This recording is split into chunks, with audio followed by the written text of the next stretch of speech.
వచ్చేసారు కదా, 2 జంటలు యాగగుండానికి ఎదురెదురుగా కూర్చోండి. అమ్మా, భార్యలు ఇద్దరు కూడాను భర్తకి ఎడం వైపున కూర్చోవాలి. అదే శాస్త్రం. అమ్మ వింధ్య, అయ్యా మీరు ఇటువైపు వచ్చి కూర్చోండి. ఓం శ్రీ మహాగణాధిపతయే నమః. కూర్చోండి.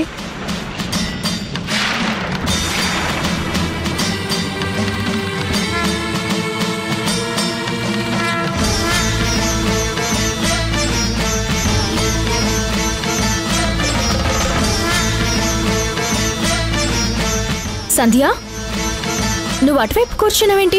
ఇటువైపు వచ్చి కూర్చో.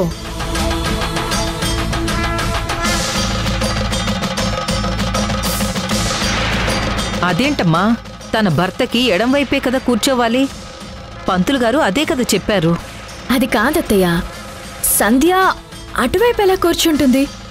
నా ముందు కూర్చోవాలి కదా, తను నాకు స్నేహితురాలు కదా.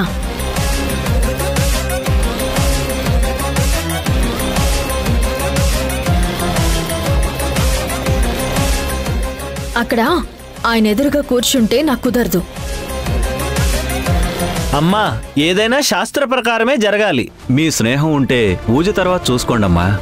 ఇప్పుడు మాత్రం భార్యలు భర్తల ఎడమ వైపే కూర్చోవాలి. తప్పదు మరి. మీ ఇద్దరి స్నేహితుల గురించి అందరికీ తెలుసులే. ఇలా పట్టుబడితే ఎలా చెప్పు?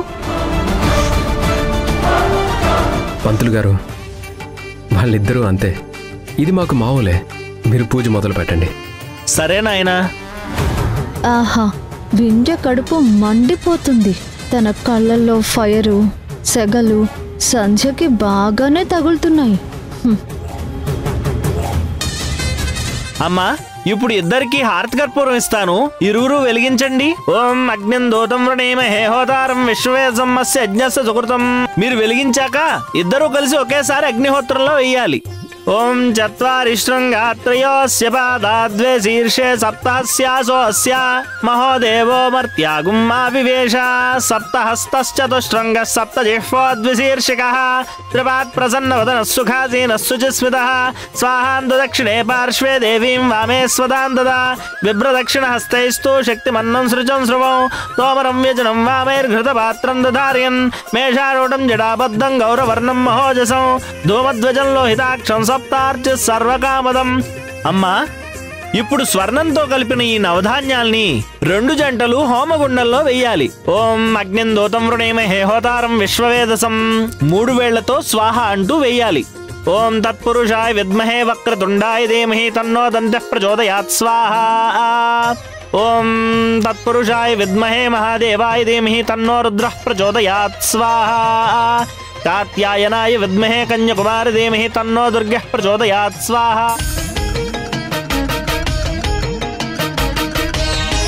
నారాయణాయ విద్మహే వాసుదేవాయ ధీమహి తన్నో విష్ణుః ప్రచోదయాత్ స్వాహ. అయ్యా, మగవాళ్ళు నెయ్యి వేస్తూ ఉండండి. వాళ్ళ ధర్మపత్నిలు నవధాన్యాలు వేయండి. ఓం నారాయణాయ విద్మహే వాసుదేవాయ ధీమహి తన్నో విష్ణుః ప్రచోదయాత్ స్వాహ. సుదర్శనాయ విద్మహే మహజ్వాలాయ ధీమహి తన్నశ్చక్రః ప్రచోదయాత్ స్వాహ. మహాదేవ్యై చ విద్మహే విష్ణుపత్న్యై ధీమహి తన్నో లక్ష్మీః ప్రచోదయాత్ స్వాహ. ఓం తత్పురుషాయ విద్మహే మహాసేనాయ ధీమహి తన్నః షణ్ముఖః ప్రచోదయాత్ స్వాహ. ఓం భూస్వాహా అగ్నయే తన్నమః. ఓం భూస్వాహా వాయవే స్వాహా వాయవే తన్నమః.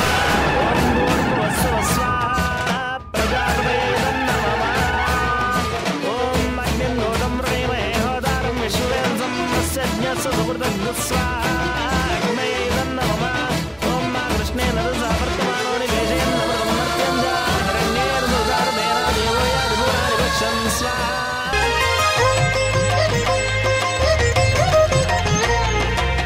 కాత్యాయనాయ విద్మహే కన్యకుమారి ధీమహి తన్నో దుర్గః ప్రచోదయాత్. ఓం శాంతి శాంతి శాంతి.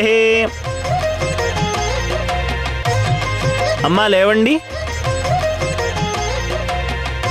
బాబు రాజేష్, శ్రీకర్, మీరిద్దరూ మీ భార్యలతో కలిసి ఈ పూర్ణాహుతి హోమానికి సమర్పించాలి. అప్పుడు భార్యలిద్దరూ తమ భర్త చేతిని పట్టుకోవాలి. ఓం పూర్ణాహుతిముత్తమాంజుహోతే సర్వం వై పూర్ణాహుతే సర్వమేవాప్నోతే అథోయం వై పూర్ణాహుతే అస్యామేవ ప్రతిష్ఠంతి స్వాహా. పూర్ణాహుతే ముహూర్త శుభముహూర్తోస్తు. శుభముహూర్తకాలే సూర్యాదీనాం నవానాం గ్రహాణాం అత్యంత ఆనుకూల్యత ఫలసిద్ధిరస్తు. మీ మీ మనసుల్లో ఏ కోరికలు ఉన్నాయో ఈ అగ్నిదేవుణ్ణి కోరుకోండి. సకల దేవతలు మీ కోరికలు విని మిమ్మల్ని ఆశీర్వదిస్తారు. ఓం అగ్నిదేవతాభ్యో నమః. యజ్ఞేశ్వరాయ నమః. ప్రార్థన పూర్వక నమస్కారం సమర్పయామి. నా సంధ్య బాగుండాలి. తను బాగుంటే నేను, మా అమ్మ, చెల్లి అందరం బాగుంటాం. తన స్నేహం కూడా ఎప్పటికీ ఇలాగే ఉండాలి. వింధ్య, వాణి, వాళ్ళ అమ్మగారి కుటుంబం కూడా బాగుండాలి. వింధ్యలో మార్పు రావాలి. నాకు నా మునుపటి వింధ్య కావాలి. నా భార్య త్వరగా ఈ మాయ నుండి బయటపడాలి. భగవంతుడా, నా వింధ్య మారాలి. నా ఇంటి సమస్యల కంటే కూడా వింధ్య మారి నాతో ఉంటే అదే నాకు ధైర్యం. నా బలం ఇప్పుడు నా బలహీనత అయిపోయింది. నేను గౌరవంగా ఫీల్ అయ్యే అదే నాకు అగౌరవంగా మారిపోతోంది. కాపాడు తండ్రి. ఈ పీడ నాకు వదిలిపోవాలి. ఈ సంధ్య అనే భూతం నా భర్త నుండి దూరమైపోవాలి. నా కాపురం నన్ను నిలబెట్టుకోవాలి. నా మాంగళ్యాన్ని నేను కాపాడుకోవాలి. స్వామి, నువ్వే సహకరించాలి. దయచూడు తండ్రి.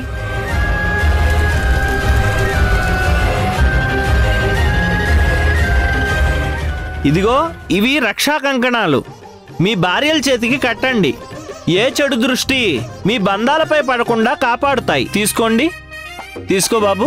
ఓం ఇదం విష్ణుర్విచక్రమే త్రేధాని దదే పదం సమూఢపస్య భాగం సురే. రాజేష్ గారు, ఒక్క నిమిషం.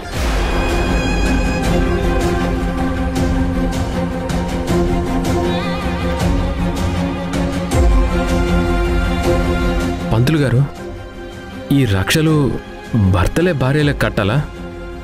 స్నేహితులు ఒకరికొకరు కట్టుకోవచ్చా? అలా ఏం లేదు నాయనా.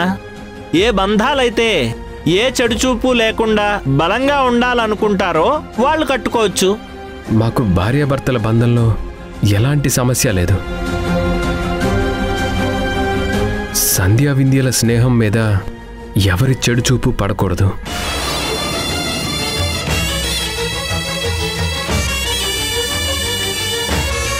వాళ్ళిద్దరూ కలిసి ఆనందంగా ఉంటేనే మా రెండు కుటుంబాలు చాలా సంతోషంగా ఉంటాయి. అంతే కదా రాజేష్ గారు? అవునవును, కరెక్ట్ శ్రీకర్ గారు. వింధ్య, ఇదిగో నీ ఫ్రెండ్ కట్టు. ఏమండి, పర్లేదులేండి. ఇవన్నీ మీకు నమ్మకం లేదు కదా?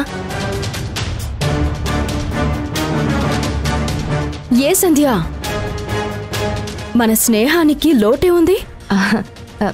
నిజమే, మేం బాగానే ఉన్నాం కదా. ఇప్పుడు ఇవన్నీ ఎందుకు? బావుండాలి కాబట్టే కట్టుకోమని చెప్తున్నారమ్మా. నువ్వేంటమ్మా నమ్మకం లేదు అని చెప్పంటున్నావు? మీ స్నేహం కోసమే కదా కట్టమని చెప్పింది. అలా చేస్తే మీ స్నేహం బలంగా ఉంటుందమ్మా. అలా బలంగా ఉండాలని నీకుందా లేదా చెప్పు? అయ్యో, ఎందుకుండదు అత్తయ్య? మరి కట్టుకోండి.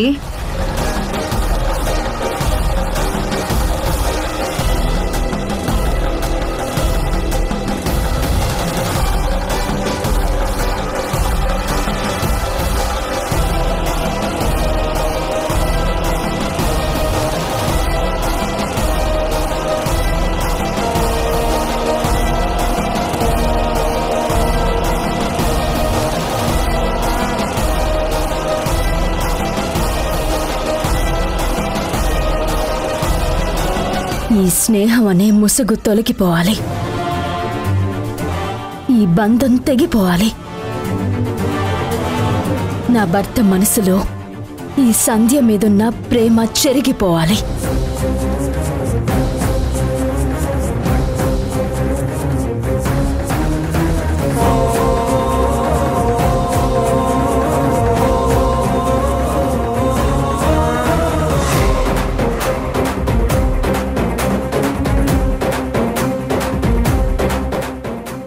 నా వింధ్య నాపై పెంచుకున్న మిస్అండర్స్టాండింగ్స్ అన్నీ తొలగిపోవాలి.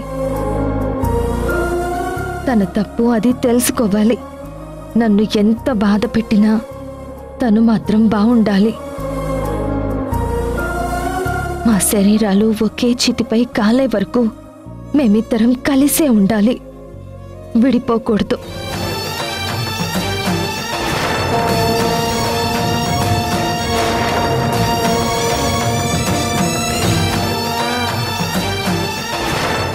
అమ్మా వాణి గారు, పూజా కార్యక్రమం దిగ్విజయంగా పూర్తయింది. ఇంకంతా దైవానుగ్రహమే. చాలా థ్యాంక్స్ పంతులు గారు. రాజేష్, శ్రీకర్, పంతులు గారి దగ్గర ఆశీర్వాదం తీసుకోండి. ఓం శతమానం భవతి శతాయ పురుష శతేంద్రియాయుష్యేవేంద్రియే ప్రతిష్టతి. సత్సంతాన శుభఫలావాప్తిరస్తో, అన్యోన్య దాంపత్యాభివృద్ధిరస్తో. ఇంకంతా పూర్తయినట్టే కదా అత్తయ్య, మనం వెళ్దామా? వదినా, అప్పుడేనా? అందరం కలిసి గ్రూప్ ఫోటో దిగాలి కదా. గ్రూప్ ఫోటోనా? ఎందుకు? ఇక్కడేమైనా పెళ్లి ఫంక్షన్ జరుగుతుందా? అమ్మా వింధ్య, మన రెండు ఫ్యామిలీస్ కలిస్తే అది ఏ సందర్భమైనా ఫంక్షన్ లాంటిదే కదమ్మా. పైగా పూజ జరిపించాం కదమ్మా. ఫొటోస్ తీసుకుని మన ఇంట్లో ఒకటి, సంజయ్ వాళ్ళ ఇంట్లో ఒకటి పెట్టుకుందాం. చాలా బాగుంటుంది. ఇప్పటికే చాలా ఫొటోస్ ఉన్నాయి కదా మావయ్య, మళ్ళీ ఇప్పుడు ఇదంతా ఎందుకు చెప్పండి? ఏమ్మా, ఫోటో దిగడం నీకు ఇష్టం లేదా? అబ్బే, అలాంటిదేం లేదాంటీ. ఇక్కడ గుడి బయట ఫొటోస్ దిగకూడదు అని రాసుంది. మనం కూడా రూల్స్ పాటించాలి కదా. సరే అయితే ఆ పక్కకు వెళ్ళి అక్కడ దిగుదాం.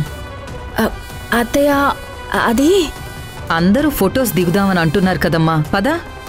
వింధ్య సిస్టర్, ఇంక ఈ టాపిక్ వదిలేద్దాం. అందరం కలిసి ఫోటో దిగుదాం. వెళ్దాం పదండి. రా సిస్టర్.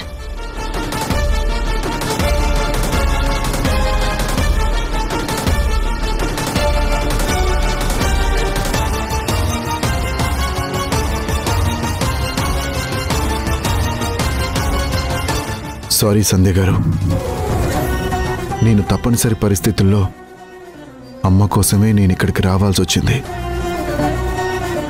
దీనివల్ల మీకెంత ఇబ్బందిగా ఉందో, వింధ్య వల్ల మీరెంతగా నలిగిపోతున్నారో నాకు అర్థమవుతుంది. నేనేదైతే జరగకూడదు అనుకుంటున్నానో అదే జరుగుతుంది. దానివల్ల వింధ్యకి నేను మరింత దూరం అవుతున్నాను. చెడులో కూడా మంచిగా చూడమంటారు కదా. వింధ్యకి నచ్చకపోయినా, నాకు కష్టం కలిగించినా, ఈ పూజ జరగడం వల్ల ఆ దేవుడి అనుగ్రహంతో అంతా మంచిగా జరగాలని కోరుకుంటున్నాను.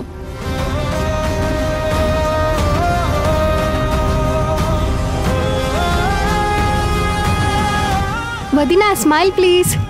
ఇప్పుడు సెల్ఫీ దిగుదాము.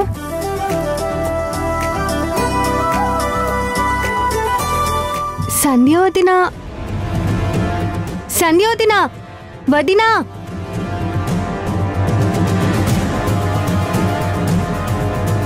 అన్న, రాజేష్ అన్న, మీరు రండి.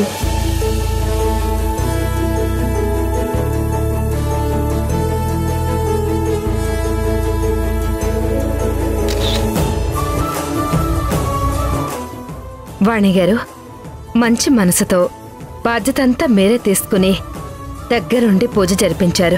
మీకు చాలా రుణపడి ఉంటాం. భలే వారండి మీరు. మనమంతా భగవంతుడికి రుణపడి ఉంటాం. వెళ్ళొస్తామండి. జాగ్రత్తగా వెళ్ళండి. సంధ్య, నేను ఆటో తీసుకొస్తాను.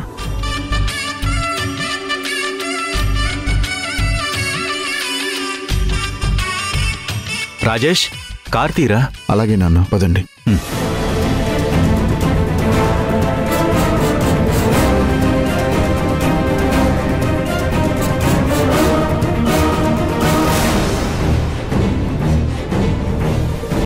ఏంటే మా ఆయన నువ్వు మాటలేంటి? నేను చూడలేదనుకుంటున్నావా? ప్లాన్లో సక్సెస్ అయ్యావని కంగ్రాట్స్ చెప్పుకుంటున్నారా? వింధ్య, నన్ను అర్థం చేసుకోకపోయినా పర్వాలేదు, కనీసం నీ భర్త పరిస్థితి అయినా నువ్వు అర్థం చేసుకోవాలి కదా. వాళ్ళమ్మగారు వెళ్ళి పిలిస్తే రాకుండా ఎలా ఉంటారు? ఎందుకే చెప్పినవే మళ్ళీ మళ్ళీ చెప్తావు? కొత్త అబద్ధాలు చెప్పు, నాకు వినడానికి కొత్తగా ఉంటుంది. ఇంకా మీకు ఇల్లు, పార్కులు, రెస్టారెంట్లు, హోటల్స్ అన్నీ అయిపోయాయి కదా. గుళ్ళో కూడా మీ వ్యవహారాలు మొదలు పెట్టేశారా? వింధ్య, అసలు నీకు అర్థమవుతుందా నువ్వెలాంటి మాటలు మాట్లాడుతున్నావో?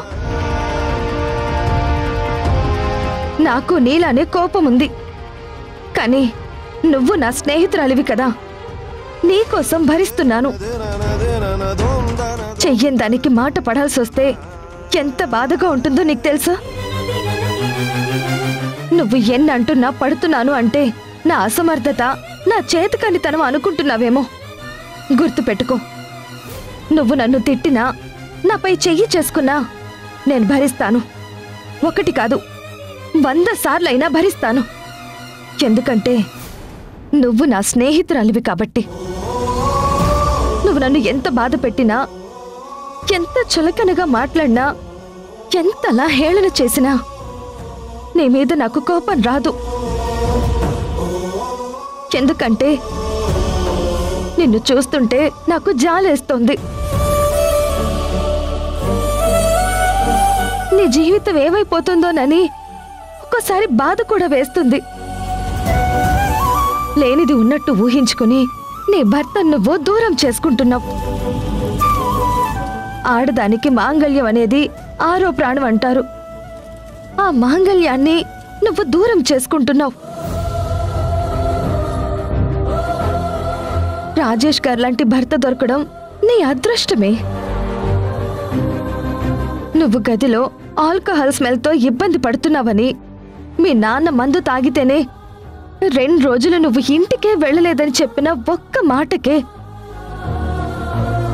అయ్యో నా భార్య నా వల్ల ఎంత బాధపడుంటుందో అని నేను చెప్పిన మాట కోసం, నీ కోసం, కేవలం నీ కోసం మందు మానేసిన గొప్ప వ్యక్తి. అలాంటి రాజేష్ గారిని నువ్వు లేనిపోని నిందలతో హింసిస్తున్నావు. ప్రతిదానికి ఏదో ఒక చోట ఫుల్ స్టాప్ అనేది ఉంటుంది కదా. నీ సమస్యకి పరిష్కారం ఏంటి? నీ భర్త కాబట్టి ఆయన సహిస్తున్నాడు. లేదు, నేను ఇలాగే తిరుగుతాను, నువ్వేం చేసుకుంటావో చేసుకో అని చెప్పే మగాళ్ళు చాలా మంది ఉంటారు. నా మాట విను. బంగారం లాంటి జీవితాన్ని నువ్వు పాడు చేసుకోవద్దు. నీకోసం మందు మానేసి నిన్ను ఎంతగానో ప్రేమిస్తున్నా నీ భర్తని నువ్వు బాధ పెట్టి నీకు తెలియకుండానే నీ జీవితాన్ని ఒక సుడిగుండంలో పడేసుకుంటున్నావు. నువ్వు నన్ను బాధ పెడుతున్నావు అనుకుంటున్నావు. మా మధ్య ఏదో ఉందని మా ఇద్దరిని వేరు చేస్తున్నావు అనుకుంటున్నావు. నిజానికి నువ్వు వేరు చేస్తుంది మనిద్దరిని. నువ్వు దూరం చేస్తుంది మన స్నేహాన్ని. చూడు, నాకో భర్త ఉన్నాడు, నాకో కుటుంబం ఉంది. నేనెప్పుడూ ఇలాంటి దిగజారుడు పనులు చెయ్యను అని తెలిసి కూడా నువ్విలా తప్పుగా మాట్లాడటం నీ విజ్ఞతకే వదిలేస్తున్నానే. ఇప్పుడు కూడా నిన్ను చూసి బాధపడాలో జాలి పడాలో నాకైతే అర్థం కావట్లేదు.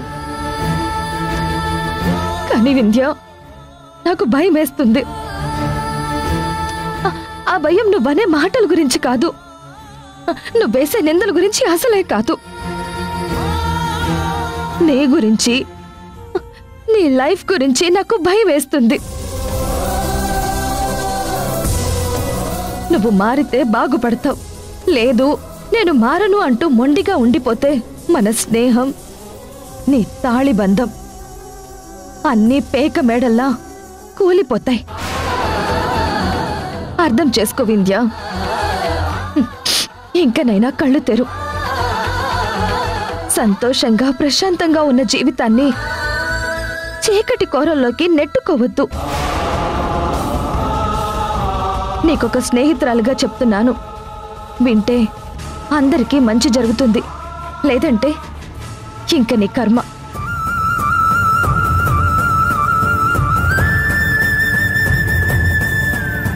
అత్తయ్య, వెళ్దామా? ఏంటమ్మా, మీ స్నేహితులిద్దరూ ఏదో సీరియస్గా మాట్లాడుకుంటున్నారు? అబ్బే, అలా ఏం లేదత్తయ్య. స్నేహితులం కదా, మాకు మధ్య ఏవో చిన్న చిన్న పర్సనల్స్ అంతే. పదండి వెళ్దాం.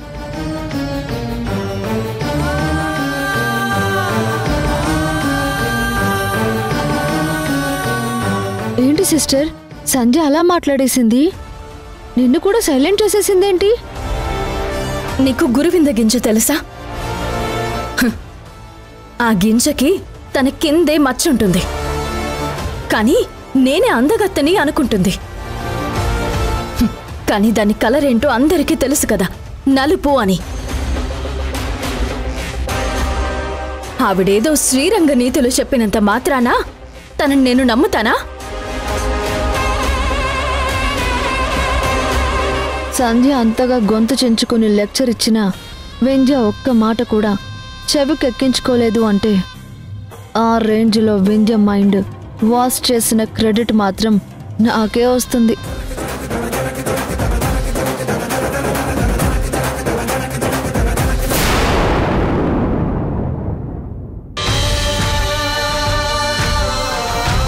స్నేహం అనే ముసుగులో అది చేసిన మోసం చాలు, నేను కోల్పోయింది చాలు.